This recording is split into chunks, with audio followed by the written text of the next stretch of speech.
നമ്മൾ എല്ലാവരും കേട്ടിട്ടുണ്ടായിരിക്കും സോളാർ ചെയ്യാൻ പ്ലാനുള്ളവർ സ്ട്രിങ് ഇൻവെർട്ടറിനും അതുപോലെ തന്നെ മൈക്രോ ഇൻവെർട്ടറിനും. എന്താണ് അതിൻ്റെ ഡിഫറൻസ്? മൈസെൽഫ് ജോയൽ ചിപ്പിളിക്കാൻ ജോയിൻ ജെൻസ് റെസൊല്യൂഷൻ്റെ വീഡിയോയിലേക്ക് എല്ലാവർക്കും സ്വാഗതം.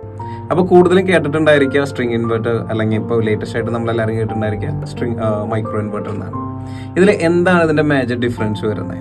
അതായത് സ്ട്രിങ് ഇൻവെർട്ടർ ആണെന്നുണ്ടെങ്കിൽ നമുക്കിപ്പോൾ എത്ര പാനൽസ് ആണോ വരുന്നത് അതെല്ലാം കൂടിയിട്ട് ഒരു സിംഗിൾ ഇൻവെർട്ടറിലേക്ക് ആയിരിക്കും കണക്ട് ചെയ്തിട്ടുണ്ടായിരിക്കുക.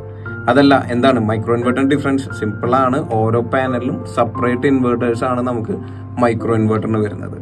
അതാണ് നമുക്ക് ഏറ്റവും വലിയ അഡ്വാൻറ്റേജ് മൈക്രോ ഇൻവെർട്ടറിന് കിട്ടുന്നത്. ഫോർ എക്സാമ്പിൾ ഒരു കുറച്ച് ഷെയ്ഡുള്ള ഏരിയ അങ്ങനെ എന്തെങ്കിലുമൊക്കെ ആണെന്നുണ്ടെങ്കിൽ തന്നെ നമ്മൾ യൂസ് ചെയ്യുന്നത് മൈക്രോ ഇൻവെർട്ടർ ആണെന്നുണ്ടെങ്കിൽ നമുക്ക് കാര്യമായിട്ടുള്ള ആ ഒരു പ്രൊഡക്ഷൻ നമുക്ക് എഫക്ട് ചെയ്യാതെ നമുക്ക് ഔട്ട്പുട്ട് കിട്ടും. അപ്പോൾ മേജർ ഡിഫറൻസ് ഇതാണ്.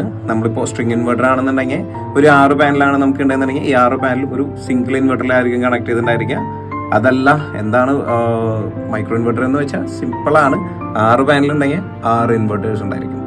ഇതുപോലുള്ള മോർ ഇൻഫോർമേറ്റീവ് വീഡിയോസിനായിട്ട് നമ്മുടെ ചാനൽ ഒന്ന് ഫോളോ ചെയ്യുക. അതുപോലെ തന്നെ നിങ്ങളുടെ സുഹൃത്തുക്കൾക്ക് മാക്സിമം ഷെയർ ചെയ്യുക. Thank you.